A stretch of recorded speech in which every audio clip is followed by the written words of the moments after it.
நேற்று நள்ளிரவு முதல் அமுலுக்கு வரும் வகையில் இலங்கை பெட்ரோலிய கூட்டுத்தாபனம் தனது எரிபொருட்களின் விலைகளை திருத்துவதற்கு தீர்மானித்துள்ளது. இதன்படி 434 ரூபாவாக காணப்பட்ட 92 ரக ஆக்டோன் பெட்ரோல் லீட்டரின் விலை 20 ரூபாவினால் குறைக்கப்பட்டுள்ளதுடன் அதன் புதிய விலை 414 ரூபாவாகும். அத்துடன் 407 ரூபாயாக காணப்பட்ட ஓட்டோ டீசல் லீட்டரின் விலை 25 ரூபாவால் குறைக்கப்பட்டுள்ளதுடன் அதன் புதிய விலை 382 ரூபாவாகும். ஏனைய எரிபொருள் வகைகளின் விலைகளில் எந்தவித மாற்றங்களும் மேற்கொள்ளப்படவில்லை. ටිකක් අඩු වුණා නම් හොඳයි ඉතින් නේද? හොඳයි ඉතින් අඩු වෙලා ඇයි ඕම් මම. 20 ඇතිද මොකෝ හත්තේ? ඔව් තව ඉදිරියට තව අඩු කරයි ඉතින්. එතන පෙට්‍රල් නම් අඩු වුණා මොකෝ 20කින් අඩු වුණා. මම පාවිච්චි කරන අයට ටිකක් වාසියක් තියෙනවා. අපි බලාපොරොත්තු වෙනවා තව පෙට්‍රල් අඩු වුණා හොඳයි කියලා. ප්‍රශ්නයක් නැහැ දැන් මේ තියෙන ප්‍රශ්නත් එක්ක මෙහෙම අඩු වෙච්ච එකක් ලොකු දෙයක්. 20 ඇතිද මොකෝ? 20 මදි. නමුත් ඉතින් 20ක් අඩු වෙන එක ලොකු දෙයක්. තියෙන මිනිස්සුත් ඉන්නවා අතේ සල්ලි නැති මිනිස්සුත් ඉන්නවා. ඇත්ත 20? ඇති දැන්ට ඇති. 20ක් නම් අඩුවයි. තව ඉස්සරහට අඩුවොත් හොඳයි ඉතින්. 20 ඇත්ත මන්ද? යන විදිහට ඉතින් 20 හරි කොහොම හරි අඩු වුණොත් ටික ටික හොඳයි. තව ඉතින් ඉස්සරහට තව අඩු වෙයි කියලා හිතනවා. සාහනය නැ තියෙනවා ඉතින් අය 400 ගානක් යන පොඩ වැඩි. ඒත් ඉතින් තෙල් නැත්තේ නෑ. තෙල් තියෙන හින්දා අපිට ඒ ගානක් අවුලක් නෑ ගහගෙන දුවනවා. තෙල් නැතුනොත් ඉතින් එහෙම කොහොමත් අවුල් මේ හින්දා අවුලක් නෑ. රුපියල් 20කින් අඩු වෙලා තියෙනවා. අවුලක් නෑ දැන් තීර දත් වෙන ඕකාරි වටිනවා ඉතින්. ඉස්සරහට තව අඩු වෙයි කියලා බලාපොරොත්තු වෙනවා අපි. ඒක හොඳයි අඩු වෙනවා නම් පාරිභෝගිකය කැමති අඩු වෙනවා නම් තමයි. තව ඉස්සරහට තවත් අඩු වෙයි මං හිතන්නේ. අපේ ගොඩක් සුබ සාධන වැඩක් තියෙන හින්දා ඒකත් එක්ක සම්පූර්ණයෙන්ම මේක බ්‍රේක් ඩවුන් වෙන්න පුළුවන් ආපහු සෙන්ට්‍රල් එක කොලැප්ස් වෙන්න පුළුවන්. ඊට වඩා මේ ස්ටෙප් බයි ස්ටෙප් යන මෙතඩ් එක හොඳයි. අත්ත හොඳයි. අත්තරම හොඳයි. ඒකේ මෙයාන්ඩු හොඳයි. තෙල් කෝල් වින්ඩ් ඕනේ නැහැ. ඔය ටෝකට් එකට කවුරු ගත්තත් බැහැ කරන්න. මෙයාට තමයි පුළුවන් දැන් කරගෙන යන්න. 20කින් අඩු වුණා. ඇද්ද? ඇති. මේ අර සත්‍ය උඩ. ඇති නේ. ඔව්. සානේ හොඳයි. හොඳයි නේ. පෙට්‍රල් නම් අඩු වුණා නේ. හොඳයි. සන්තෝෂයි. ඇයි? ඇයි ඉතින් අඩු වුණානේ? 20ක්. 20ක් ඉතින් ලොකු දෙයක්.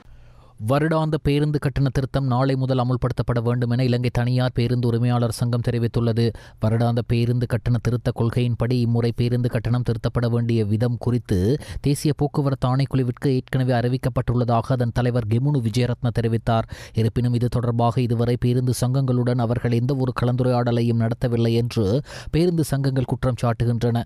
அவ்வாறாயினும் இம்முறை பேருந்து கட்டண திருத்தத்தில் எதிர்பார்க்கப்படும் கட்டண திருத்தம் மேற்கொள்ளப்படாவிட்டால் நீதிமன்ற நடவடிக்கைகளை நாட உள்ளதாக இலங்கை தனியார் பேருந்து உரிமையாளர் சங்கத்தின் தலைவர் கெமுனு விஜயரத்ன குறிப்பிட்டார். இதுகுறித்து போக்குவரத்து ஆணைக்குழுவிடம் வினவிய போது வருடாந்த பேருந்து கட்டண திருத்தம் தொடர்பான பிரேரணை ஏற்கனவே அமைச்சரவையில் சமர்ப்பிக்கப்பட்டுள்ளதாக அதன் பேச்சாளர் ஒருவர் தெரிவித்தார். அமைச்சரவையின் அனுமதி கிடைத்தவுடன் பேருந்து கட்டண திருத்தம் அமுல்படுத்தப்படும் என தேசிய போக்குவரத்து ஆணைக்குழு குறிப்பிட்டுள்ளது. சொத்து மற்றும் கடன் விபர கூற்றுக்களை சமர்ப்பிப்பதற்காக வழங்கப்பட்டுள்ள கால அவகாசம் இன்றுடன் நிறைவடைவதாக லஞ்ச ஒழிப்பு அல்லது ஊழல் விசாரணை ஆணைக்குழு தெரிவித்துள்ளது. இதற்கமைய இதுவரை சொத்து மற்றும் கடன் விபரங்களை சமர்ப்பிக்காத அதிகாரிகள் இன்றைய தினத்திற்குள் அதனை சமர்ப்பிப்பதற்கான வாய்ப்பு உள்ளது.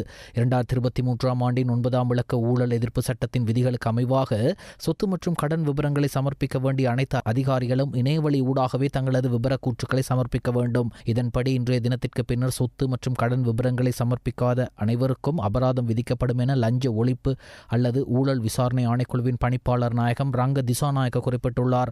எவ்வாறாயினும் ஒரே நேரத்தில் பெருமளவிலானோர் இணையவழி ஊடாக லஞ்ச ஒழிப்பு அல்லது ஊழல் விசாரணை ஆணைக்குழுவின் இணையதளத்திற்குள் பிரவேசித்து தங்களது சொத்து மற்றும் கடன் விவரங்களை சமர்ப்பிக்க முயன்றதால் இணையதளத்தில் சில தடங்கல்கள் ஏற்பட்டுள்ளதாக தெரிவிக்கப்படுகிறது. இதன் காரணமாக இன்றைய தினத்திற்குள் தங்களது சொத்து மற்றும் கடன் விவரங்களை சமர்ப்பிக்க முடியாமல் போகும் நபர்களுக்கு ஒரு வார சலுகை காலத்தை வழங்க தீர்மானிக்கப்பட்டுள்ளதாக தகவல்கள் தெரிவிக்கின்றன. அதன்படி சம்பந்தப்பட்ட நபர்கள் ஜூலை மாதம் 7ஆம் தேதி நள்ளிரவு 12 மணி வரை சொத்து மற்றும் கடன் விவரங்களை சமர்ப்பிப்பதற்கான வாய்ப்பு வழங்கப்படும் என லஞ்ச ஒழிப்பு அல்லது ஊழல் விசாரணை ஆணைக்குழு தெரிவித்துள்ளது. වැරකම් ප්‍රකාශ ඉදිරිපත් කළ යුතු නිලධාරීන් ජුනි මාස 30 වන දිනට පෙර තමාගේ වාර්ෂික වත්කම් හා බැරකම් ප්‍රකාශ ඉදිරිපත් කළ යුතුයි. එසේ ජුනි 30ට පෙර එම වත්කම් හා බැරකම් ප්‍රකාශ ඉදිරිපත් කිරීමට නොහැකි වූහොත් අනිවාර්යයෙන්ම ඔබ දඩ මුදලකට යටත් වෙනවා. සමහර වෙලාවට ඔබට දරාගත නොහැකි තරම් වන දඩ මුදලක් විය හැකියි. එය තමයි පනතේ ප්‍රතිපාදනය. තොවිලේ පටන් ගන්න වෙලාව හරි. හොයාගෙන ගිහින් ඩෙංගි මදුරුවා නැති කරමු. කොළ පාට රතු පාට නිල් පාට කියලා වෙනසක් නැහැ. දොස්තරද ඉංජිනේරුවද කම්කරුවද කියලා වෙනසක් නැහැ. පුංචි කිරිසප්පයටත් උවිදිනවා මරනවා. හොයාගෙන ගිහින් ඩෙංගි මදුරුවා නැති කරමු. එකාවන්ව සටන් කරමු. ඩෙංගි නැති රටක් හදමු. தொடரும் மழையுடனான வானிலைக்கு மத்தியில் நாட்டிற்குள் டெங்கு நோய் பரவல் மேலும் தீவிரமடைந்து வருகிறது. இந்த ஜூன் மாதத்தில் நேற்றைய தினம் வரையில் மாத்திரம் 19,318 டெங்கு நோயாளர்கள் பதிவாகியிருந்ததுடன் இதனுடன் இவ்வருடத்தில் இதுவரையில் பதிவாகியுள்ள மொத்த டெங்கு நோயாளர்களின் எண்ணிக்கை 53,000 தாண்டியுள்ளது. அதற்கமைய வருடத்தின் 25வது வாரம் நிறைவடையும் போது நாட்டின் 124 சுகாதார வைத்திய அதிகாரி பிரிவுகள் டெங்கு அதி அபாய வலயங்களாக பெயரிடப்பட்டுள்ளன. தேசிய டெங்கு ஒழிப்பு பிரிவு இன்று காலை வெளியிட்ட அறிக்கையின்படி நேற்று காலை வெளியிட்ட அறிக்கையின்படி இந்த வருடத்தின் ஜனவரி 1ஆம் தேதி முதல் நேற்று வரையிலான காலப்பகுதியில் நாடளாவிய ரீதியில் பதிவான டெங்கு நோயாளர்களின் எண்ணிக்கை 53,159 ஆகும். அத்துடன் டெங்கு நோய் காரணமாக மரணித்தவர்களின் எண்ணிக்கை 31 ஆகும். வருடத்தின் கடந்த முதல் 5 மாதங்களிலும் மாதம் ஒன்றில் பதிவாகும் டெங்கு நோயாளர்களின் எண்ணிக்கை 10,000க்கும் குறைவான மட்டத்திலேயே காணப்பட்ட போதிலும் ஜூன் மாதத்தின் கடந்த 28 நாட்களில் மாத்திரம் 19,318 டெங்கு நோயாளர்கள் பதிவாகியுள்ளனர். அதிக அளவிலான டெங்கு நோயாளர்கள் பதிவான மாகாணமாக மேல் மாகாணத்தில் காணப்படுகிறது. மேல் மாகாணத்தில் 27,833 நோயாளர்கள் பதிவாகியுள்ளனர் என்பதுடன் இது சதவீத அடிப்படையில் 52.36 ஆகும். தற்போதைய சூழ்நிலைக்கு மத்தியில் டெங்கு நோய் பரவலை கட்டுப்படுத்துவதற்காக நுளம்புகள் பெருகுவதை தடுக்கும் நுளம்பு முட்டைகள் மற்றும் புழுக்களை அழிப்பதற்கு தங்களது சூழலை தூய்மையாக வைத்திருப்பது குறித்து தீவிர கவனம் செலுத்துமாறு சுகாதார அதிகாரிகள் பொதுமக்களுக்கு அறிவுறுத்தியுள்ளனர். මේ වන විට 54,189ක් රෝගීන් වාර්තා වෙලා තිබෙනවා. 1,030ක් වාර්තා වෙන පහුගිය පැය 24 තුරදී යම් ප්‍රමාණයක වැඩිවීමක් දක්නට ලැබෙනවා. සාමාන්‍යයෙන් පෙර තිබුණු 750ක පමණ සාමාන්‍ය අගෙන් දැන් මේ වන විට 950 17 අතර වගේ සංඛ්‍යාවක් තමයි වාර්තා වෙන්නේ. සුළු ප්‍රමාණයක වැඩිවීමක් එදිනෙදා ඒ දිනවල පෙන්눔 කරනවා. 75ක් පමණ රෝගීන්ගේ දක්නට ලැබෙන්නේ මේ ඩෙන්ගු වෛරස් 2 කියන එක අපිට වාර්තා වුණේ. ජනතාවට තියෙන ප්‍රතිශක්තිය අඩුයි මේ වෛරසයට. මොකද මේ ගිය අවුරුදු 2-3 තුළ තිබුණේ ඩෙන්ගු වෛරස් 3 නිසා. ඉතින් මේ නිසා මේ ප්‍රතිශක්තිය හීනවීම තුළ රෝගය වැළඳීමේ අවදානම பண்டைய மன்னராட்சி காலத்தில் நாட்டின் பாதுகாப்பு, இறையாண்மை மற்றும் பிராந்திய ஒருமைப்பாட்டை பாதுகாப்பதற்காக மன்னர்களும் அமைச்சர்களும் உன்னத சேவைகளை ஆற்றினர். நாட்டுக்கு பல்வேறு ஆக்கிரமிப்பு அச்சுறுத்தல்கள் ஏற்பட்ட சமயங்களில் அவர்கள் நாட்டை காப்பதற்காக தமது உயிரை பணயம் வைத்து சிறந்த சேவையாற்றினர். இன்றைய உலகில் நிலவும் உலகளாவிய புவிசார் அரசியல் பிரச்சினைகள் காரணமாக இந்திய பெருங்கடல் அமைதி வலயமாவதற்கு பதிலாக போர் அபாயத்திற்கு ஆளாகி காணப்படுகிறது. அமைதி வலயமாய் இருந்த இந்திய பெருங்கடல் ஒரு கட்டத்தில் போரின் தாக்கத்திற்கும் மற்றொரு கட்டத்தில் பனிப்போரின் தாக்கத்திற்கும் உள்ளாகி காணப்படுகின்றது என்று எதிர்க்கட்சித் தலைவர் சஜித் பிரேமதாச தெரிவித்தார். சிதுபல் பௌவ மகுல் மகாவிஹாரையின் ஆலோக பூஜா நிகழ்வில் நேற்றிரவு கலந்து கொண்டு உரையாற்றும் போதே எதிர்க்கட்சித் தலைவர் சஜித் பிரேமதாச இவ்வாறு தெரிவித்தார். ලෝකයේ තිබෙන ගෝලීය භූදේශපාලන ප්‍රශ්න නිසා ඉන්දියානු සාගරය සාම කලාපයක් වෙනව වෙනුවට යුදමය තත්ත්වයන් වල අවදානමට ලක්වුණු බල ප්‍රදේශයක් බවට ඉන්දියානු සාගරය පත් වී තිබෙනවා. දැන් මේ භූදේශපාලනයේ සිදුවෙන්නා වූ තරඟකාරී තත්ත්වයන් අපේ රටත් බරපතල අවදානමකට ලක් වෙලා තිබෙනවා. මෙවන් අවස්ථාවකදී රට අභ්‍යන්තරයේ තිබෙන කුමන දේශපාලන ප්‍රතිපත්තිමය වෙනස්කම් වුණත් විවිධ බලවේග ඍජු හෝ වක්‍ර යටත් විජිතයන් බවට අපේ රට පත් නොවන්නට අපි වග බලා ගන්නට ඕන. ජාති, ආගම්, කුලමල, පන්ති, පක්ෂ ඔය හැම ભેදයක්ම පැත්තක තියලා අපේ රටේ ස්වෛරීත්වයේ බහුමික අඛණ්ඩතාවය, දේශපාලන නිදහස සුරක්ෂා කිරීම අපි සියලු දෙනාගේම බග. විශේෂයෙන්ම ඍජු අධිරාජ්‍යවාදයෙන් අපි නිදහස තුලින් මිදුණා. අද වක්‍ර අධිරාජ්‍යවාදයක් ලොව පුරාවටම ක්‍රියා. මේ බලපෑම ලංකාවටත් එනවා. මේ හැම බලපෑමක ශ්‍රී ලාංකීය ජනතාවක් අපි එකට එකතු වෙලා මුහුණ දීම අපේ යුතුයකම සහ වගකීම. திரைசேரியிலிருந்து 2.5 மில்லியன் அமெரிக்க டாலர் பணம் காணாமல் போன சம்பவம் தொடர்பான இறுதி அறிக்கை விரைவில் பாராளுமன்றத்தில் சமர்ப்பிக்கப்படும் என அரசாங்க நிதி பற்றிய குழுவின் தலைவர் பாராளுமன்ற உறுப்பினர் அர்ஷடி சில்வா தெரிவித்துள்ளார். குறித்த சம்பவம் தொடர்பாக நிதி அமைச்சு மற்றும் இலங்கை மத்திய வங்கி ஆகியன வழங்கிய விளக்கங்களின் அடிப்படையில் தற்போதைய அறிக்கை தயாரிக்கப்பட்டுள்ளதாக அவர் சுட்டிக்காட்டியுள்ளார். அந்த அறிக்கை நிதிக்குழுவின் அனைத்து உறுப்பினர்களுக்கும் ஏற்கனவே வழங்கப்பட்டுள்ளதாக பாராளுமன்ற உறுப்பினர் அர்ஷடி சில்வா குறிப்பிட்டுள்ளார். நாங்கள் மத்திய வங்கி மற்றும் திரைசேரியுடன் 3 சுற்று பேச்சுவார்த்தைகளை பேச்சுவார்த்தைகளை நடத்தினோம். அவர்கள் 2 அறிக்கைகளை சமர்ப்பித்தனர். மத்திய வங்கி தனது அறிக்கையை தனியாக சமர்ப்பித்தது. ஏனெனில் திரைசேரியினால் வழங்கப்பட்ட பல விடயங்கள் அவர்கள் ஏற்றுக்கொள்ளவில்லை என நாங்கள் அதனை பகுப்பாய்வு செய்தோம். நாங்கள் ஒரு வரைவை தயாரித்து அதை குழு உறுப்பினர்களிடம் ஒப்படைத்துள்ளோம். அந்த வரைவை வாசித்து அவர்களின் கருத்துக்களை தெரிவிக்குமாறு கூறியுள்ளோம். அந்த கருத்துக்கள் பெறப்பட்டதும் வரும் செவ்வாய்க்கிழமை அறிக்கையை இறுதி செய்ய எதிர்பார்க்கின்றோம். அடுத்த வாரம் பாராளுமன்றத்தில் சமர்ப்பிக்க திட்டமிட்டுள்ளோம். நான் தலைவராக இருப்பதால் எனக்கு தேவையானவாறு அதனை சமர்ப்பிக்க முடியாது. அனைவரினதும் கருத்துக்களை பெற்று பகுப்பாய்வு செய்து ஒரு இணக்கப்பாட்டிற்கு வந்த பின்னரே நாங்கள் அறிக்கையை சமர்ப்பிப்போம் என்றார். ඩොලර් මිලියන 2.5 අපි මහ බැංකුව සහ භාණ්ඩාගාරයත් එක්ක සාකච්ඡාවට 3ක් කරා. ඔවුන් වාර්තා 2ක් ඉදිරිපත් කරා. මහ බැංකුවේ වාර්තාව වෙනම ඉදිරිපත් කරා. මොකද ඒ කට්ටිය පිළිගත්තේ නැහැ භාණ්ඩාගාරයෙන් දීපු වාර්තාවේ බොහෝ දේවල්. ඉතින් ඒ නිසා මේ දෙකම අපි විශ්ලේෂණය කරලා ඒ ඩ්‍රාෆ්ට් එක දැන් සියලුම කමිටු සමාජිකයන්ට බාර දීලා තියෙනවා. ඔවුන්ට ඩ්‍රාෆ්ට් එක කියවලා ඔවුන්ගේ අදහස් ඉදිරිපත් කරන්න කියලා. මේ අඟහරුවාදා ඒ වාර්තාව අපි ෆයිනලයිස් කරන්න බලාපොරොත්තු වෙනවා ඊළඟ සතියේ පාර්ලිමේන්තුව හම්බෙන සතියේ. එතකොට පාර්ලිමේන්තුවට අපි ඒ වාර්තාව ඉදිරිපත් කරනවා. මට ගිය සතියේ වුණත් මේක ඉදිරිපත් කරන්න හැකියාවක් තිබ්බා. ඒ වුණාට ඒක එහෙම කරන්න බෑ. මොකද මම සභාපති කියලා මට ඕන විදියටම මේක ඉදිරිපත් කරන්න බෑනේ. සියලුම දෙනාගේ අදහස් අරගෙන ඒවා අපි විශ්ලේෂණය කරලා එකඟතාවයකට ඇවිල්ලා මේ වාර්තාව ඉදිරිපත් කරනවා. 2026 ஆண்டுக்கான தேசிய பொசன் தினத்துடன் இணைந்ததாக தந்திரிமலை ரஜமாவியாரையில் நடைபெற்ற ஆலோக பூஜையில் விளக்கேற்றும் நிகழ்வில் ஜனாதிபதி அனுரகுமார் திசாநாயக்க கலந்து கொண்டார். தந்திரிமலை ரஜமாவியாரைக்கு நேற்று பிற்பகல் வருகை தந்து மத வழிபாடுகளில் ஈடுபட்ட பின்னர் ஜனாதிபதி மின்விளக்குகளை ஏற்றி ஆலோக பூஜையை ஆரம்பித்து வைத்தார். தந்திரிமலை ரஜமா விஹாராதிபதி வடகிழக்கு மாகாணங்களின் உப பிரதம சங்கநாயக்கர் தந்திரிமல சந்திரரத்ன நாயக்க தேரரின் அனுசாசனத்துடன் இந்த ஆலோக பூஜை நடத்தப்படுகிறது. இதனுடன் இணைந்ததாக மலர் விளக்கு பெரேர மற்றும் பௌத்த பக்தி கீத நிகழ்ச்சியும் இங்கு நடத்தப்பட்டது. புத்தசாசன சமய மற்றும் கலாச்சார அலுவல்கள் அமைச்சர் கலாநிதி நிதும சுனில் செனவி, வர்த்தக வாணிப உணவு பாதுகாப்பு மற்றும் கூட்டுறவு அபிவிருத்தி அமைச்சர் வசந்த சமரசிங்க, வீடமைப்பு நிர்மாணத்துறை மற்றும் நீர்வளங்கள் அமைச்சர் வைத்தியர் சுசில் ரணசிங்க, பாராளுமன்ற உறுப்பினர் சேனக நாணயக்கார, பொலிஸ் மா அதிபர் சட்டத்தரணி பிரியந்த விஜயசூரிய, கிழக்கு மாகாண பிரதம செயலாளர் ரஞ்சன் ஜெயசிங்க, அனுராதபுரம் மாவட்ட செயலாளர் ரஞ்சித் விமலசூரிய, மாவிலட்சிய பிரதேச செயலாளர் சுரிதா பெரேரா, மத்திய நுவரகம் பலாத பிரதேச சபையின் தலைவர் சந்திரகுப்த வன்னிநாயக்க, தேசிய ரூபவாணி கூட்டுத்தாபனத்தின் தலைவர் கியாந்த சில்வா மற்றும் விஜய பத்திரிகை நிறுவனத்தின் தலைவர் ரஞ்சித் விஜயவர்தன் உள்ளிட்ட பெருந்திரளானோர் இந்நிகழ்வில் கலந்து கொண்டனர்.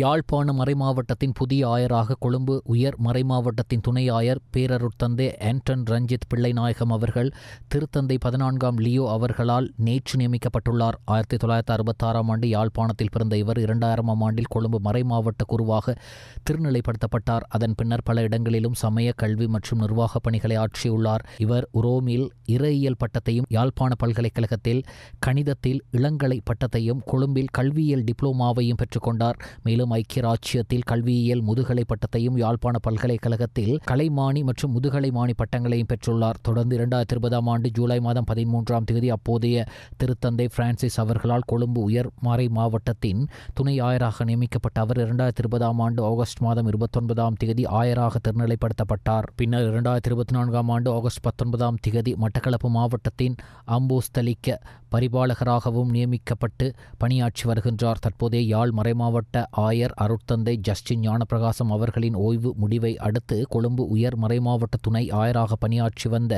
பேரருட்தந்தை ஆண்டன் ரஞ்சித் பிள்ளைநாயகம் அவர்கள் யாழ் மாவட்டத்தின் புதிய ஆயராக திருத்தந்தையால் நியமிக்கப்பட்டுள்ளமை குறிப்பிடத்தக்கது.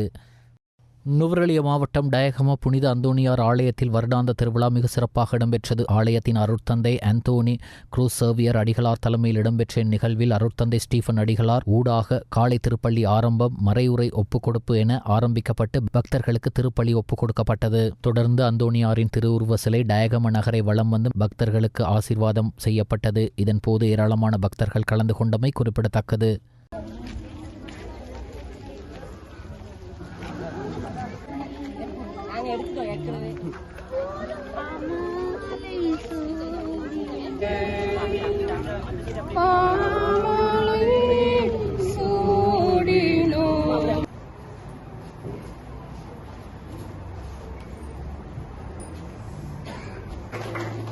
அவரை தொடர்ந்து எங்களுடைய அழைப்பில்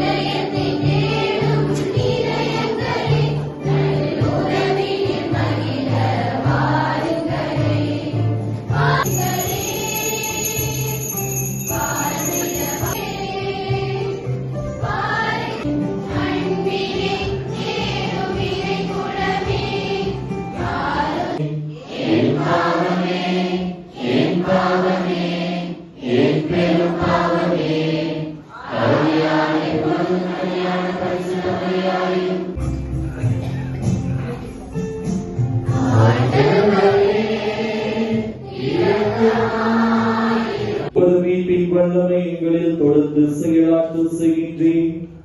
எங்களுடைய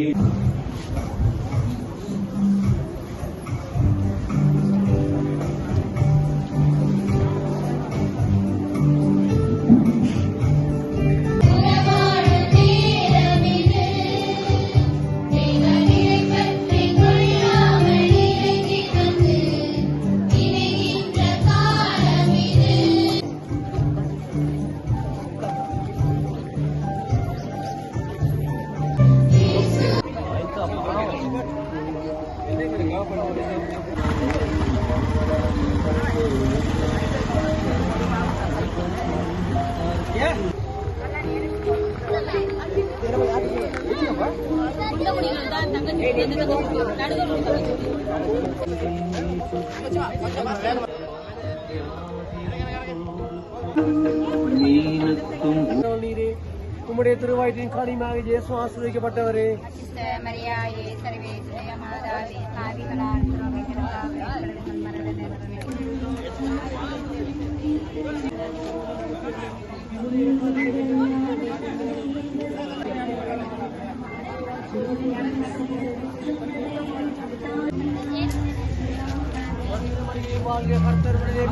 ஆசீர்வதிக்கப்பட்டவர் நீரே. உம்முடைய திருவயிற்றின் கனியாக இயேசு ஆசீர்வதிக்கப்பட்டவரே.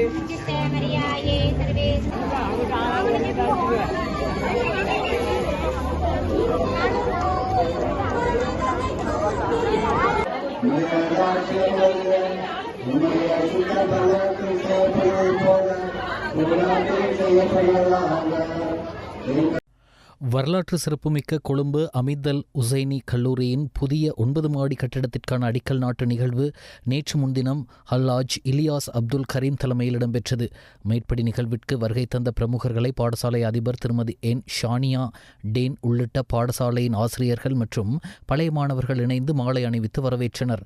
அமிதல் உசைனியா கல்லூரியில் ஹல்லாஜ் இலியாஸ் அப்துல் கரீம் ஓமனி பிளாக் புதிய 9 மாடி வளாகத்திற்கு அடிக்கல் நாட்டப்பட்டது. பிரதி சபாநாயகர் டாக்டர் ரிஸ்வி சாலி பிரதம விருந்தினராக பங்கேற்றிருந்தார். கொழும்பு 12 அமிதல் உசைனியா கல்லூரியின் 141வது ஆண்டுகால கல்வி பாரம்பரியத்தில் புதிய அத்தியாயத்தை பதிக்கும் வகையில் இடப்பற்றாக்குறையை நிவர்த்தி செய்யும் வகையில் முன்மொழியப்பட்டுள்ள 9 மாடி கட்டிடம் கல்வி, விளையாட்டு மற்றும் புத்தாக்க வளாகத்திற்காகவுமாக திட்டமிட்ட இக்கட்டிடத்திற்கான அடிக்கல் நாட்டு நிகழ்வு நேற்று முன்தினம் கோலாகலமாக நடைபெற்றது.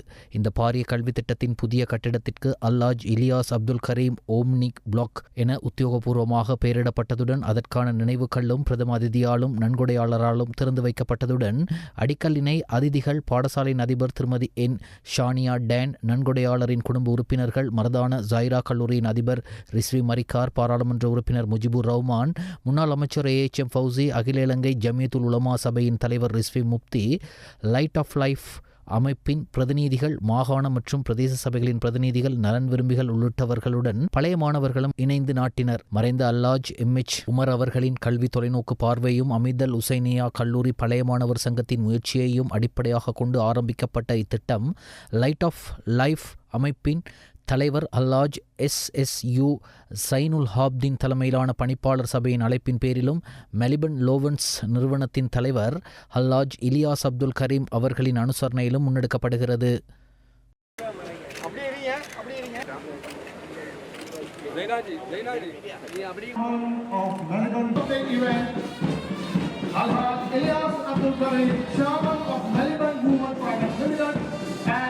Sandeha Mumille, Ahlan wa Sahlan.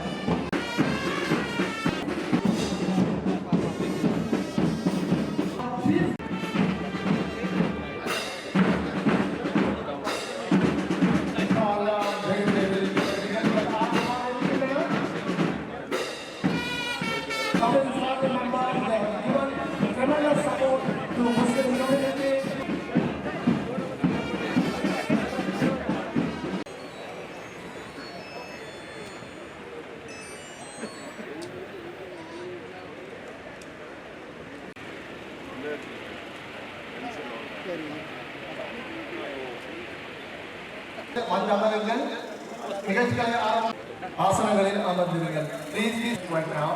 There are enough chairs on the right hand side. A very good morning to all of you. In this morning, we are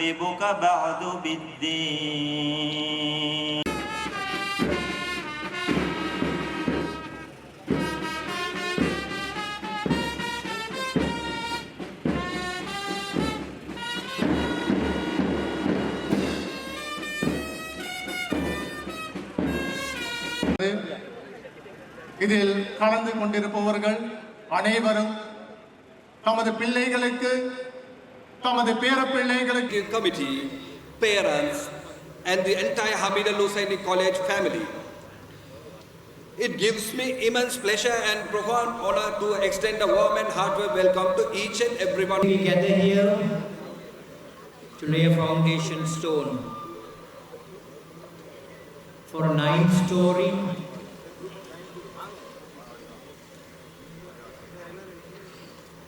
educational, sports and innovation center.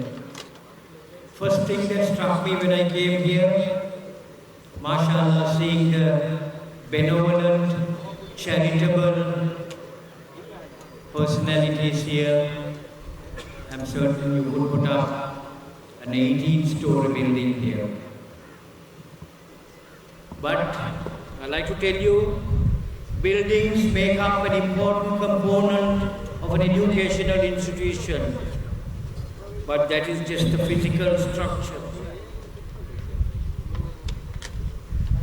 Most important is the vision and the commitment and the intention that we have.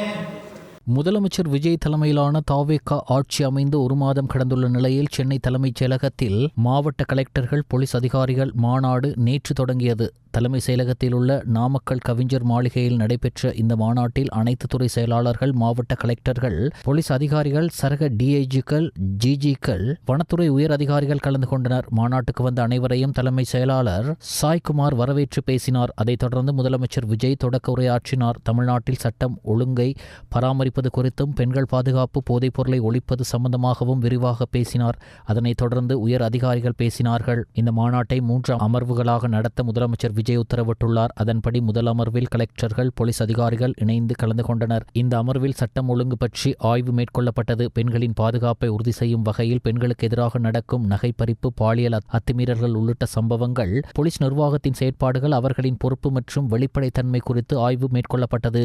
இதில் குற்றத்தில் ஈடுபடுவோரை கைது செய்வது, ரவுடிகள் செயல்பாட்டை கண்காணித்தல், ஜாமீனில் உள்ளவர்களை கண்காணித்தல், உளவுத்துறையின் பணிகள் குறித்து ஆய்வு நடந்தது. சிங்கப்பெண் அதிரடி படையின் செயற்பாடுகள், போக்சோ வழக்குகளின் நிலை, பெண்கள் பாதுகாப்பு, குழந்தைகளுக்கு எதிரான சைபர் குற்றங்கள் குறித்தும் அதன் மீது எடுக்கப்பட்ட நடவடிக்கைகள் குறித்தும் ஆலோசனை மேற்கொள்ளப்பட்டது.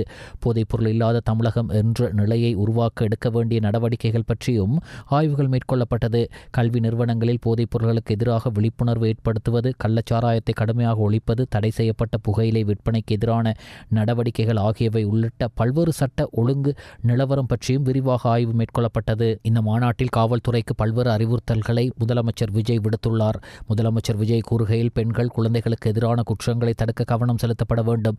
கட்சிக்காரர்கள் என முக்கியத்துவம் கொடுக்காமல் பொதுமக்களுக்கான அரசாக இருக்க வேண்டும். கள்ளக்குறிச்சி கள்ளச்சாராய உயிரிழப்புகள் போன்று இனி நடைபெறாமல் இருப்பதை உறுதி செய்ய வேண்டும். தமிழக வெற்றி கழகத்தினர் உட்பட அரசியல் தலையீடின்றி காவல்துறை செயற்பட வேண்டும். அரசு திட்டங்களை முழுமையாக அமுல்படுத்த வேண்டும் என்று விஜய் அறிவுறுத்தியுள்ளார்.